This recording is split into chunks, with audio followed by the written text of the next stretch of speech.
What's going on, everybody?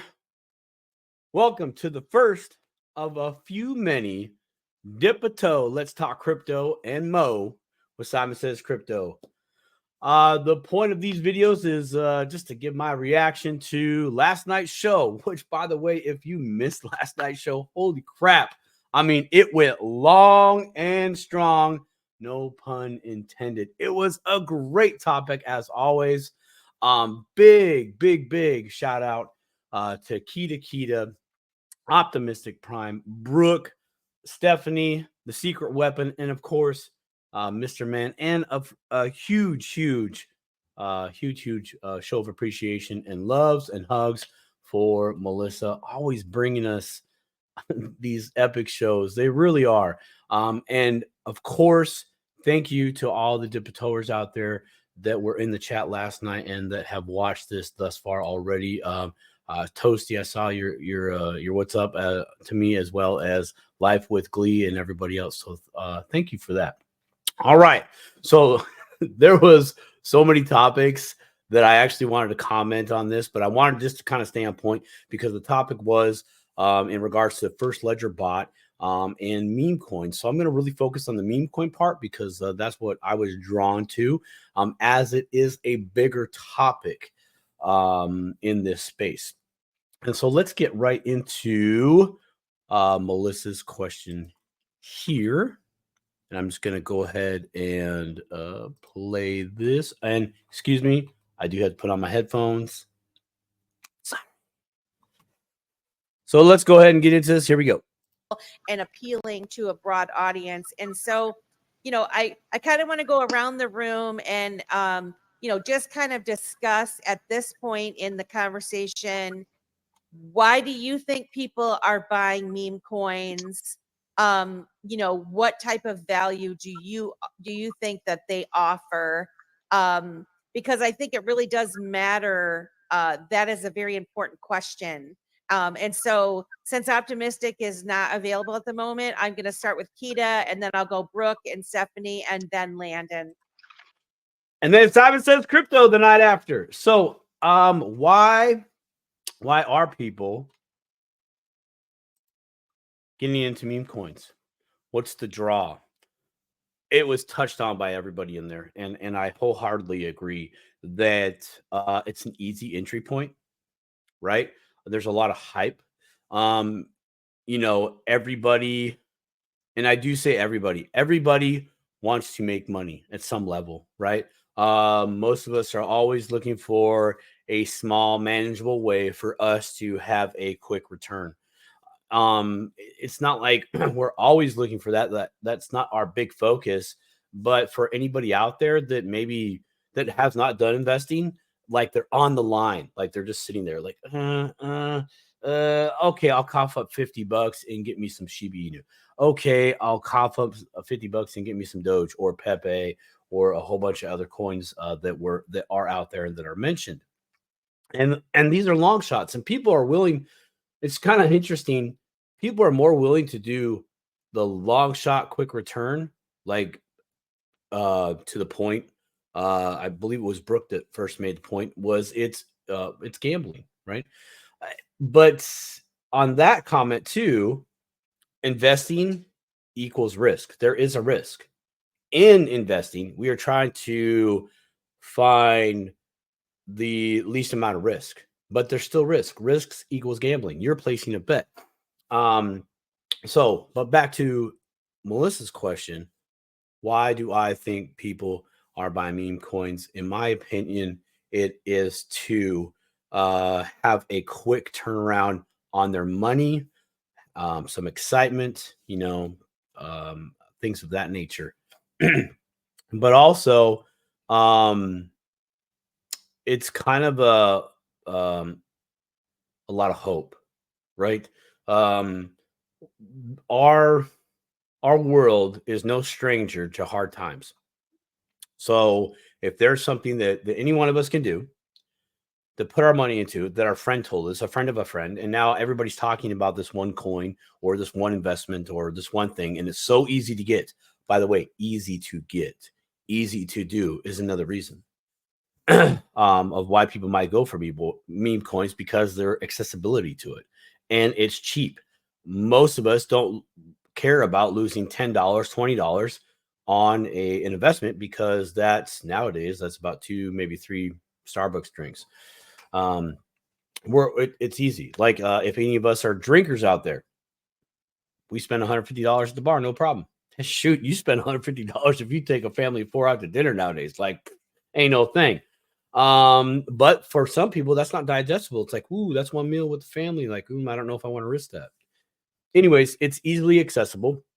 There's a lot of hype. Everybody's talking about it, so it must be good, which you're not doing your research there, but that's okay. We're talking about why people are getting into meme coins. And I think that's it. It has the small amount of money and a bigger return on that money, as in the potential. But with that big potential also, comes the risk.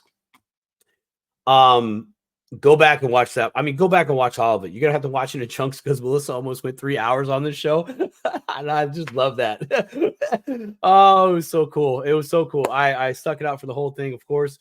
I'm always going to be listening in the background, but Melissa shared this video, and I'm just going to pop it here up on screen real quick. This is Miles douche. Oh man, I'm just going to call it Miles D. Sorry, I said Michaels. This gentleman right here, the host right here. Yeah, that guy, the cute smile, not really a smile. Sorry for the pose there, brother. He's 23, and the gentleman that he's interviewing, Luke Belmar, first off, both these individuals are super smart, because they put in the time, they put in the work, and they have a different mindset than most of us have. He's 29, and he's self-made, right? But he identifies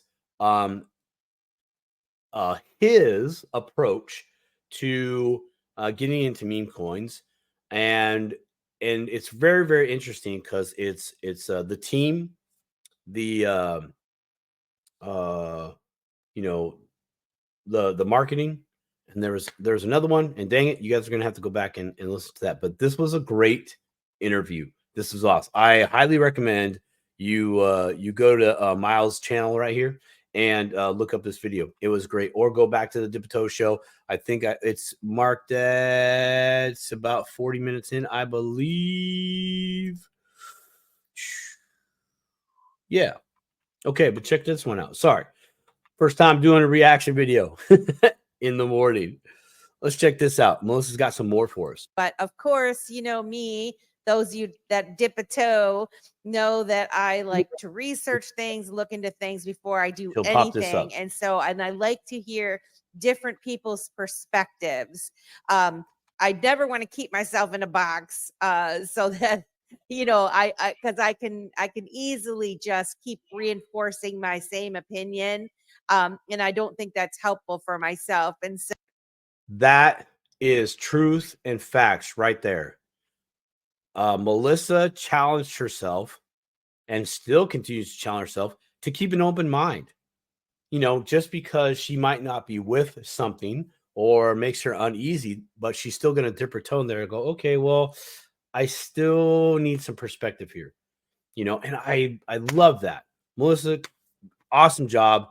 And here's this video I that really she shares to with the discover this stuff and with the figure crew. out, like, is this a good thing? With Is the this a Dipato. bad thing?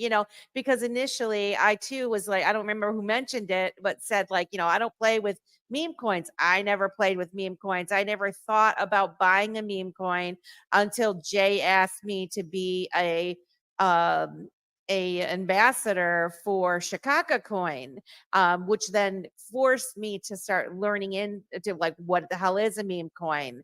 So anyway, I hopefully will be able to see this a little bit better. I listened to this and I thought it sounded really good, and so I'm going to play a few minutes of this. Memes represent culture. So you can look at culture, but then you also look at what drives culture, which is marketing and public relations. Okay, culture, marketing, and public relations, right? that's the trifecta there that Luke Belmar talks about in that video, and it's a great video. It is that is not a 2 hour and 51-minute video. It is an hour and 22-minute video. He talks about mindset. He talks about strategies. Like really, I'll have to put that in the link down below. Okay, so we're 11 minutes in. I did want to pop this up because it's relevant to everybody. Sound advice, and I actually listened to this video 3 times now, and the third time is when I caught this part, and it really resonated with me. So here we go for this. This is Mr. Man speaking. I agree with you because, like yourself, I'm an individual who learns by doing. And had I read, I guess, deeper information in terms of DeFi itself, I wouldn't be where I am today. Growing up, I'd gone to school for economics, and I barely passed that class to the point where some of the stuff made sense, but barely. Here I am now living through it. I swear to you, I have a graduation cap on here. I'm passing with A++. Like, I feel like this is the best class ever by going through it itself. So when I first jumped into DeFi and I was on the on Coinbase using Base, using the Aerodrome platform itself, it was the most, it's a simple process once you're in it and you're like, okay, now I just have to replicate what I had done. But when you first go in there and you're like, okay, what do I do next? And you're reaching out to people, you're reaching out to the developers, you're reaching out to anybody. Right there, man. Mr. Man says he learns best by doing. And that's what this space is about. This space is about how do you first get the thing? How do you do the thing? Where's the community at? Reaching out to people, having that vulnerability and that courage and strength to do so. And you don't need to know you have the strength to do so. You just have to do it. Like, I'm going to do this. I'm scared shitless, but I'm going to do it anyways. I love that. Okay, that's it that I'm going to share with you guys on this first Simon Says Crypto Cannonball in the Dipito pool. I will see you next week. We have an epic show coming for you. One more time.